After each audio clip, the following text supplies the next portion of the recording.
Morant with a running start. Elevate! Dunks! Oh my goodness! Tie game in overtime. Gasol will turn. His heat is gone! Memphis on top. 7-10 remaining. Conley now with three. Count it! A 15-point lead for Memphis. And Blake Griffin gets into it on the floor with Randolph. Hard to tell if there are any punches being thrown under there, but Griffin took acceptance. Adams going long. Morant! He hit it! John Morant, insanity! You gotta be kidding me. Welcome to Grits and Grinds, a Memphis Grizzlies podcast. My name is Keith Parrish. The Grizzlies got eliminated from the NBA Cup again. I guess mathematically they're still alive. They lost to the Denver Nuggets without Nikola Jokic. And to talk about the game, I have Chrs Herrington here from the Daily Memphian. Chris, how are you doing? We got a ways to go. The Memphis Grizzlies, in fact, the Grizzlies franchise, Vancouver plus Memphis, although Vancouver never made it far enough to start counting, began their playoff history 0-12 before they ever won a playoff game. Yeah, of course. They're up to 0-6 in NBA Cup action.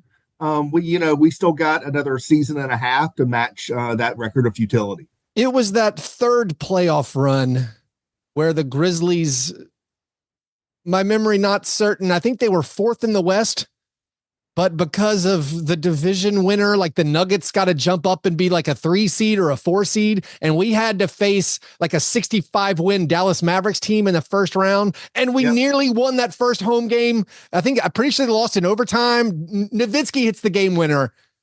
I remember it so clearly. It was the day of the NFL draft. I was at a friend's house. We were watching the NFL draft and then we were watching the Grizzlies game. Such devastation.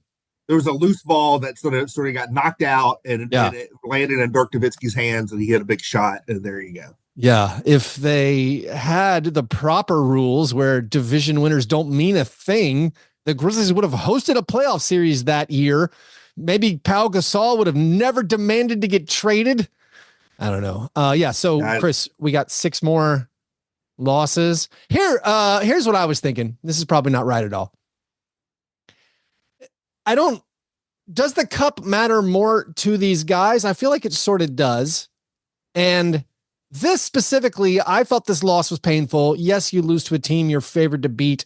The Nuggets without Jokic, I'm pretty sure they're horrible. They lost to us badly. They hadn't scored 100 points yet in a game without Jokic, and it's only 2 games. The third game, they're rolling guys out there that are not as good as your guys, and they led wire to wire. And here's what I'm thinking. This is yet another playoff game.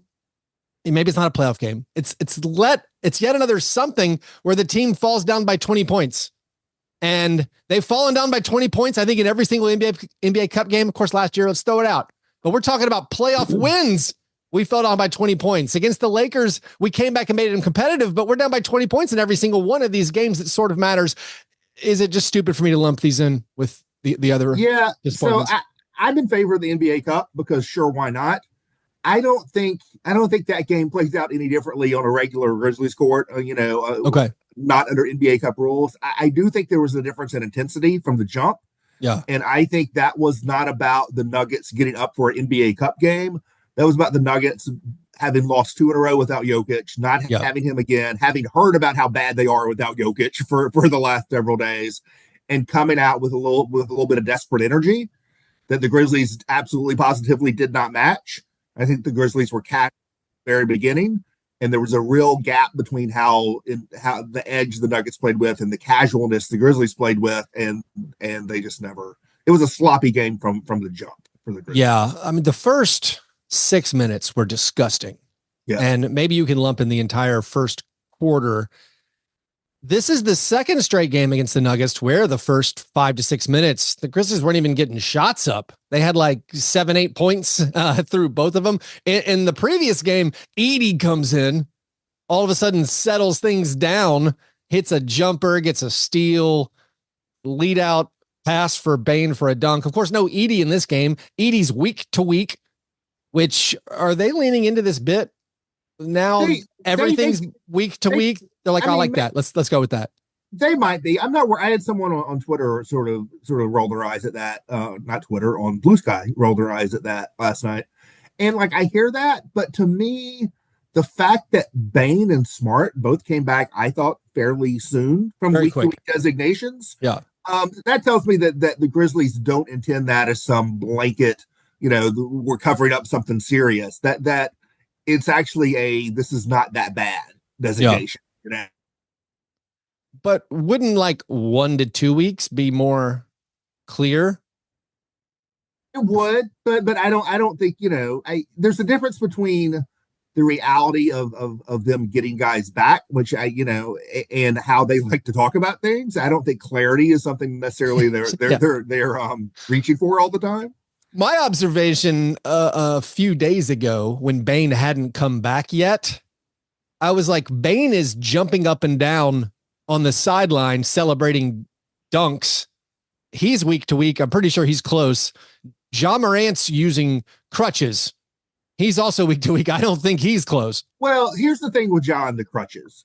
He's off the crutches now. It's been off the crutches for a few days, for a few games.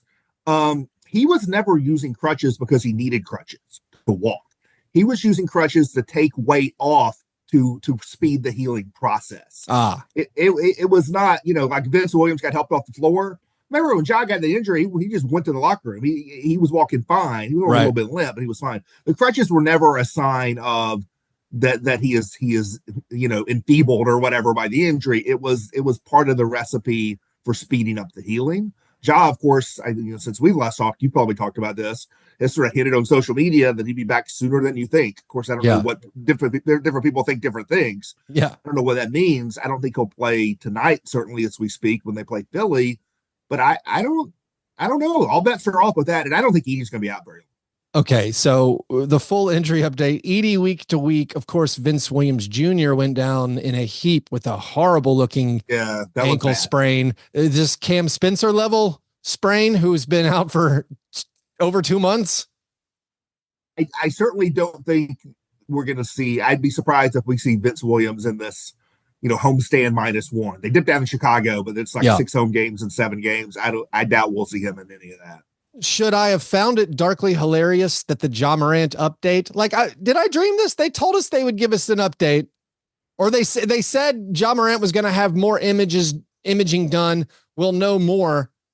And then on Monday, we're like, all right, so no news came out. Then on Tuesday before the game, the reporters are like, all right, so what's the news? What's the medical update? And they're like, yeah, the imaging was done.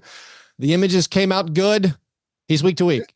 There's been a lot of this. And I was like, come on, man. This is like a joke. No, there's been a lot of this lately where they say we're going to have an update and they don't put out a press release about it. But then Taylor Jenkins talks about it in the availabilities. And I guess that's a different form of update, right? Well, it is someone speaking for the franchise. Before the update, he was week to week. After the update, images look good week to week. All right. Yeah, thanks, man. Again, I'm just not, to me, it's more important when guys get back than like how they talk about it a little bit. Sure. I was cracked up. It sounded like he was complimenting how clear the images were. It's like, oh, they look good. The images, they came out really good. The technician did a fabulous job. Oh, good. Of these images, right. All right. So the first quarter was gross. The Grizzlies looked like they were running around with no plan, no ideas. They turned the basketball over a ton. Vince, before he got hurt, looked lost. Just throwing the ball everywhere, having his dribble picked. Jaren finishes this game with 7 turnovers, which matches a career high. The team missed 12 free throws. They shot under 40% as a team. 22 turnovers total. I ran the numbers. They're now 2-55 all time when they have 20 or more turnovers and shoot under 40% as a team. I mean, is this just a bad one-off game? Is it you're not focused because you see the opponent and you're like, they're not that good? Well, I mean, I think there's some underlying stuff there. The offense, frankly, was pretty bad in the first game against Denver that they won. Yeah. I mean, if you go look at the pace corrected stats or whatever, it was, their offensive rating in that game was like, something that would have been like 27th in the league or whatever on the season. Yeah. So, I mean, that's a game where you have no Ja Morant. Mm-hmm. You have outright bad Desmond Bain. Ooh. You have wildly uneven Jaren Jackson. Like he's got 5 blocks, but he's got 7 turnovers. It's sort of all over the place.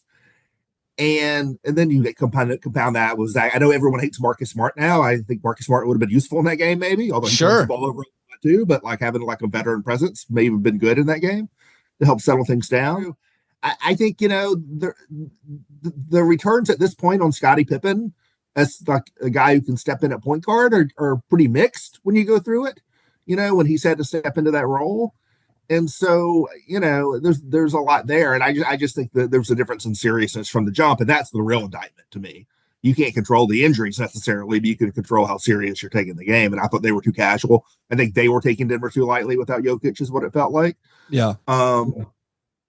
The Bane thing, and I asked Taylor Jenkins after the game, to me, the question with Bane is he kind of playing hurt, and is the injury affecting him or is it not that? And Taylor Jenkins was pretty forceful in saying he thinks it's not that. He's moving fine. It's rust. It's getting your legs under you. It's whatever. But that was one of the worst games Desmond Bane's ever played. Yeah, he finishes 1 for 10, makes his last field goal attempt. He doesn't make a 3-pointer. We've seen this before where he started a season where he was returning from injury, where the first few games were very rough as far as his shooting percentages. There was a stretch. The stretch, I think I'm remembering what you're talking about. There was a stretch. It was like a 4-game stretch or whatever. He was like 1 of 18 or something from 3. Right? Yeah. So it wasn't that bad because I was looking this up because he has. Where was this? I had this window open somewhere. He has like the 9th and 12th longest streaks in NBA history of making 2 or more 3-pointers. He had a streak ended earlier this year. He'd made 31 or I think it's 27 this time, straight games of making 2 or more 3-pointers. Now he's gone 4 straight games without making at least 2. Now, one was the game he played 17 minutes because he got hurt. But the last 3 games, one made this is since he returned from the injury. 1 made 3, 1 made 3, 0 made 3s. He has 16 3-point attempts in those 3 games, which isn't a ton. And so now something I'm kind of keeping an eye on. I don't want to make the new offense like a boogeyman, but like, are they not getting enough 3-pointers for the right guys? Like maybe that's a thing I'm thinking about. Like, why isn't Desmond not shooting more? Maybe it's totally random. Just he's been missing, so he's not as aggressive and he's not getting as many shots up.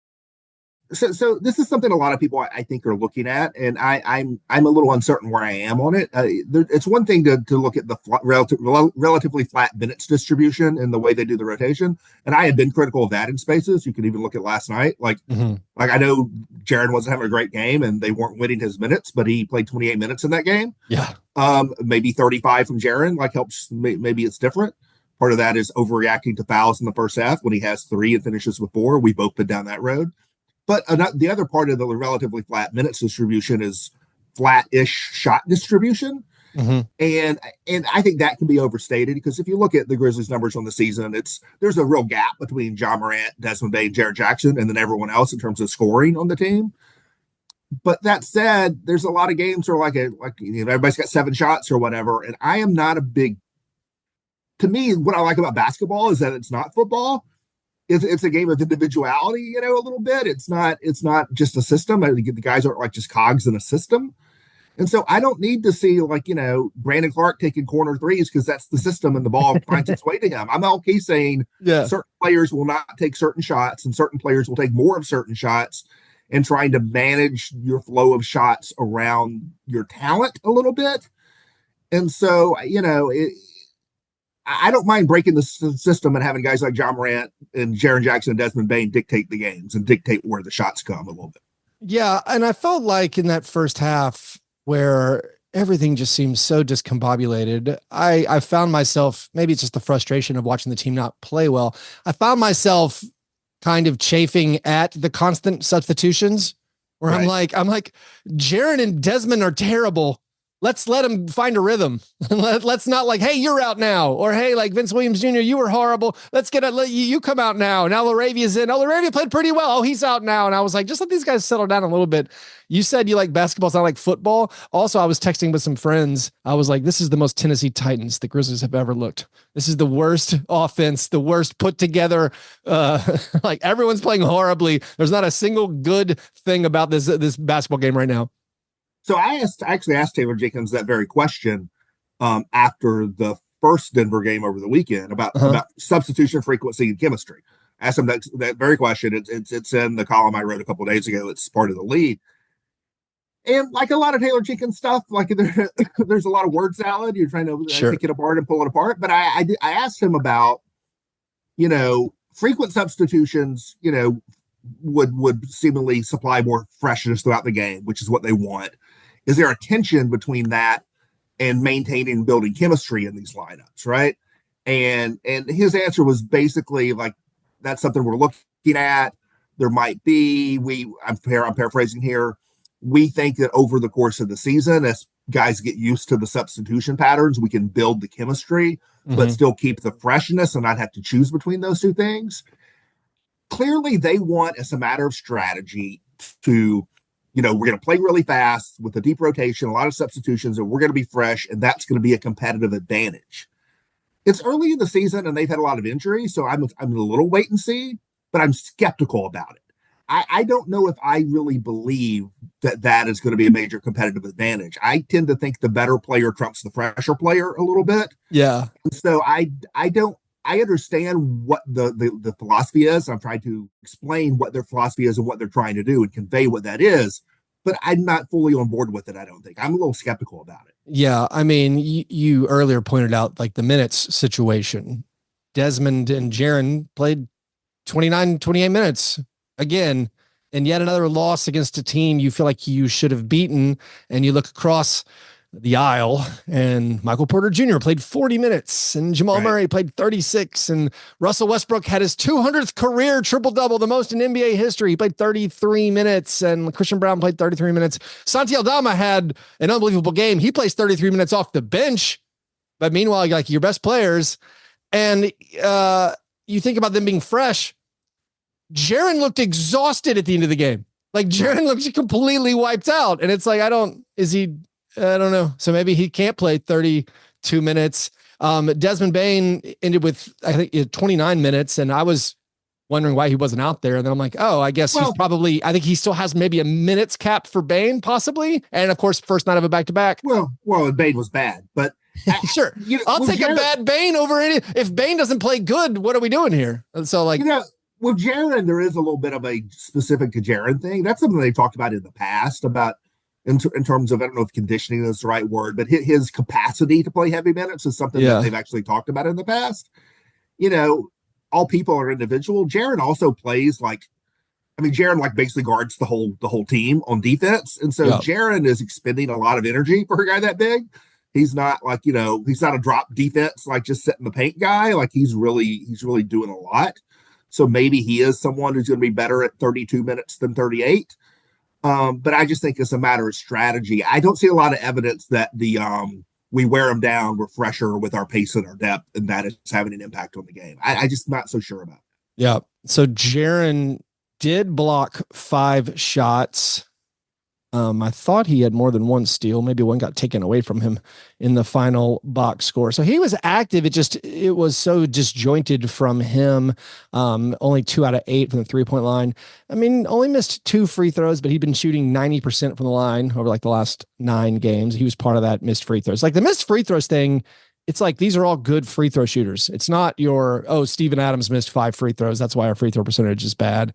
Huff had been so good. He missed 1. Kennard misses 1. Pippen 6 out of 10. That's not something I've really noticed lately. The start of the season, they had guys shooting particularly Jaren and Zach Edey, shooting way under their ability from the line. I don't think that's been as much of a problem lately.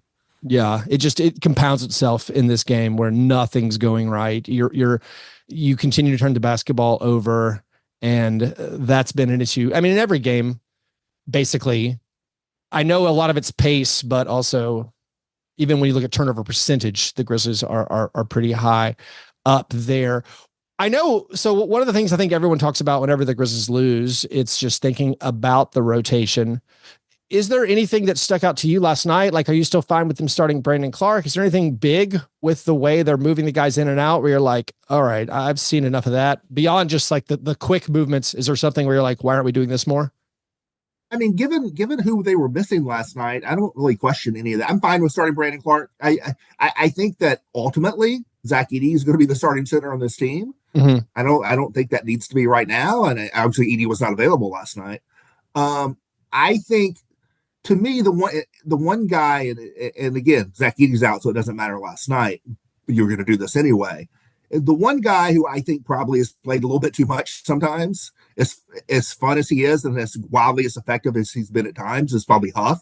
Yeah. I think there's a little bit of disconnect between like how much fun Huff is and how good the numbers look with how well the team plays when he's out there. Mm-hmm. I think there's been some recognition of that. I think they've got him in that fifth big spot where he only plays if there's some issue where you can't play an Edey or a Clark.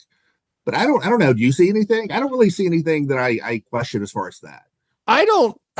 I like you said, based on who was available last night, it was like, okay, everything's fine. I say that a lot. Like, what are you going to do? Like those are the players you have. You got to ride them. The one thing I keep remaining maybe not the most sure about is riding Jalen Wells with the starters, having him go against the other team's starters. And also if you're going to start, so no Marcus Smart, it's all right. Pippen is still in the starting lineup, but like having Pippen and Wells out there with the starters, I'm kind of like, I don't know if this is the best thing. Jalen's been so good this season. And I think most of us have been really excited with how good he's played at defense. Like he's just a good defender and he's making 3-pointers, but also part of me is like, this bubble's going to burst, I think.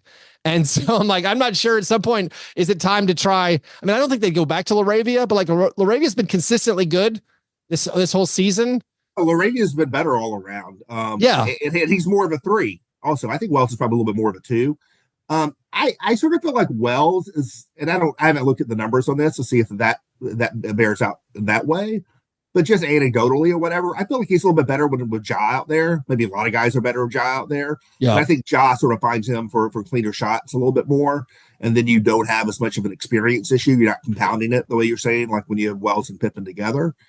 And so it'll be interesting to see what they do. You know, if they get Ja back in the next week or two, probably before they get Vince Williams back, I would guess at this point, given the nature of that injury, right? I think so.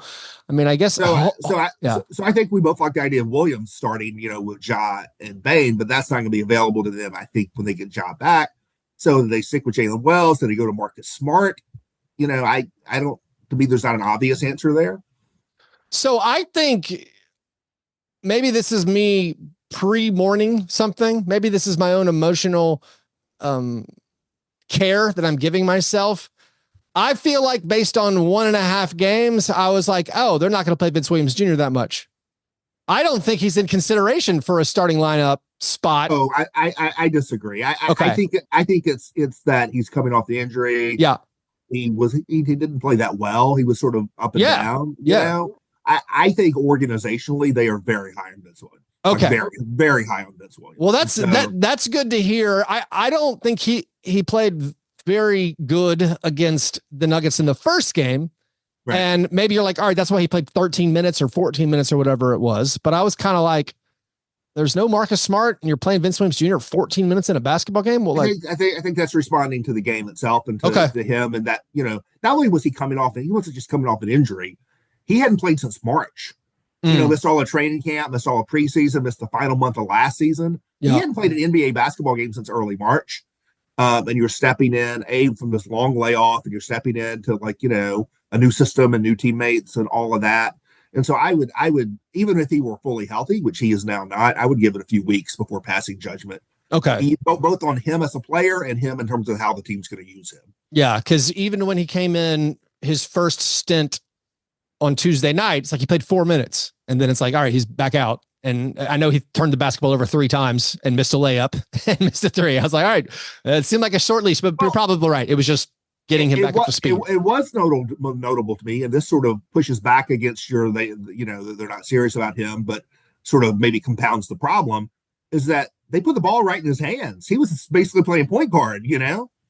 Also, that was something I was thinking. I haven't mentioned it on this show yet. I did notice in both these last 2 games that, like, he's running point, and I don't think that's his strength. No. You know, it's like he's best as that connector, the off the ball guy who can just cut and rebound. And he finally, his one, I'd say maybe not only one, he rebounded the ball fine, but he had a putback in the second quarter of this last Nuggets game where you're like, all right, there's our Vince Williams Jr. that we know. This is right before he hurt his ankle. But yeah, the ball in his hands and having to run like point full time. It's like, I don't know if that's the best usage, but also who else is there? And I guess that's what Ja Morant's out, Marcus Smart's out. Yeah. I think yeah. Chris, let's take a quick break and we'll come back and we'll talk a little bit more about these Memphis Grizzlies. All right, Chris, I have a supernatural theory for how the Grizzlies underperformed on Tuesday night. The ghost of Lionel Hollins protecting his all-time coaching record. Lionel Hollins is still alive. I'll add some fuel to your theory there. Okay. Taylor Jenkins got asked about setting the all-time franchise record before the game when it hadn't happened yet. Yeah. And so I was thinking to myself, like, he was getting multiple questions about this. Can we wait till he actually does it? All right. Maybe it will happen at some point. So Taylor Jenkins, I think it's 214 career regular season victories. So he's tied with Lionel Hollins for the most regular season coaching victories in franchise history. Regular season, of course. Do you know offhand what the playoff win number is for Taylor? Oh, Taylor, who has the Lionel, most, etc. Yeah, I would guess Lionel has the most, but you know what the numbers are. I don't know the numbers. I could add them up if you give me 30 seconds, I think, but go and tell me. He is tied with Dave Yeager. Yeah. At 9 and only halfway to Lionel Hollins 18. Yeah. I think I may or may not write about this at some point because my colleague Drew Hill has got a feature he's going to do on Taylor when he sets the record. So I don't know whether the right moment will be for me to write about it.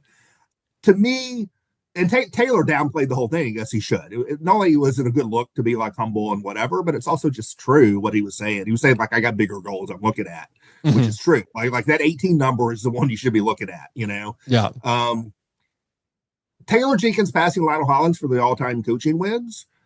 Taylor Jenkins has been a good coach, but it's really a commentary on franchise stability above him at the ownership management level relative to the franchise instability that Lionel Hollins dealt with at the ownership management level. That is what that is primarily about.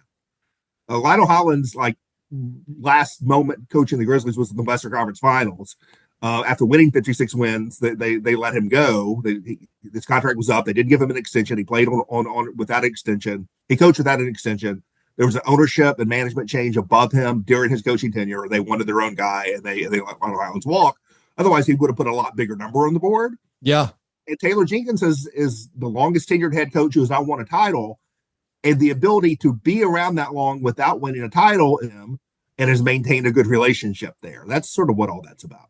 Yeah, I mean, I saw this question. I think it's a fair question.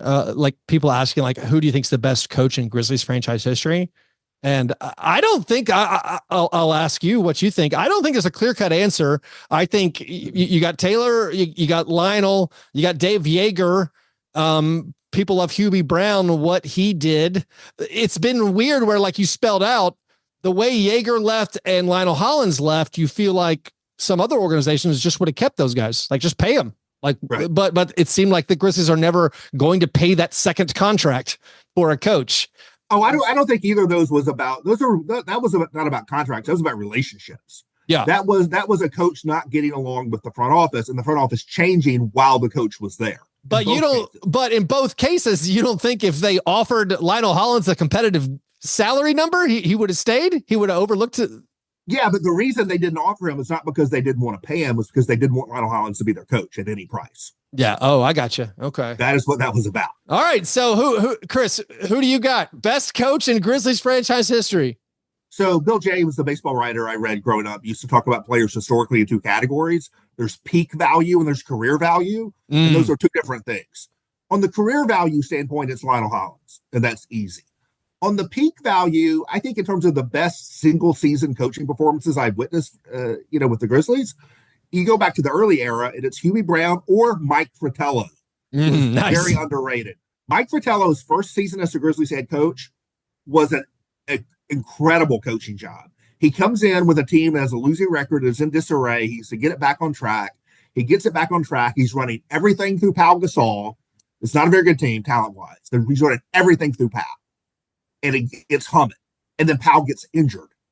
And he has to completely change his style and win games with the team that's running the ball through Brian Cardinal and Lorenzen Wright. Yeah. And that does it. Mike Fratello did a fantastic coaching job, but people didn't like Mike Fratello. Yeah. That's a good one. So wait, you're saying peak value, you're planting your flag on Mike Fratello. Him or Hubie. I love it. In terms of the single season, I think those are the two. Yeah. It's weird where my brain always goes towards one, just playoff success, and then two, towards my random beefs I had with players I liked not getting in the game. And it's like, right. I don't remember Jaeger not playing the guys I liked. In my mind, I thought Jaeger did a pretty good job, where I'm like, yeah, these are our best players. Maybe it was much easier, where it's like, we have the core four. I remember Lionel Hollins not playing Tony Allen for a while, where I was like, why isn't Tony Allen closing games? Tony Allen's better than all these other guys. And behind Xavier Henry and Sam Young. Yeah. So I remember that sticks out, where I'm like, listen, Lionel gets a lot of credit because the Grizzlies were great and we developed the grit and grind era. If Xavier Henry doesn't get hurt and if Tony Allen doesn't beat up OJ Mayo, does Lionel Hollins ever put Tony Allen in the game to like launch the grit grind core four era? So that's, I think there are bad coaches, right? Yeah. Mark Averoni, I think Fisdale was not so great. He had some success, but not so great. So, but to me, once you cross a certain threshold of like the good coach threshold, and I think Hubie Brown, Mike Fratello, Lionel Hollins, Dave Yeager, Taylor Jenkins, all good coaches. Once you pass the good coach threshold, talent means way more than coaching to me in the NBA. And so if you take those 5 good coaches and give them all the same talent for like one season, I mean, I'll take Hubie or Fratello. Yeah. Do you think Hubie would be 0-6 in the NBA Cup? I don't know, man. Hubie did do the 10-man rotation with the low minutes. He did. People got mad. People were mad about that then. Yeah. Oh man. So the Grizzlies play the 76ers tonight, second out of a back-to-back. It sounds like whispers of possibly Tyrese Maxey coming back. He's been out for a while. I don't know what Embiid's situation was. He didn't play their last game. They've had a team meeting, Chris. The Sixers are coming off a team meeting where Embiid was told, please show up on time. How are you feeling about this game? Somebody I don't know, like in like media stuff after the game last night, they kept talking about how Embiid's not playing. That was part of the question. So tomorrow night when Embiid's not playing, but I haven't seen that anywhere that he's not playing. And so I don't know about that. I guess I could check the NBA injury report this morning. I hadn't heard. I thought he was still questionable. I think that's right. I don't think there's been anything official about that. Yeah, it's the famous John Calipari phrase, danger game. It's kind of a danger game. You can lose to anybody in the NBA. And Philly, Paul George, I think, is playing, right? Yeah. What if they show up with all 3 of those dudes? You're the second night of back-to-back. You're missing multiple guys. It is not a game that should be taken for granted. I think we saw what happens when you take a game for granted in the game 2 against Denver. Joel Embiid is not on the injury report. So that sounds like he's going to play. So he's in. Yeah. Maxey is questionable. I mean, I'll say the loss to the Nuggets, that's your trap game. Even if the court is different to let you know it's an NBA Cup game, you already beat the team. They're without Jokic and Aaron Gordon again. That's your trap game. Hopefully this one, you're like, this is the Sixers, and the Sixers are desperate. I mean, they're 2-11. They're 2-10 or 2-11.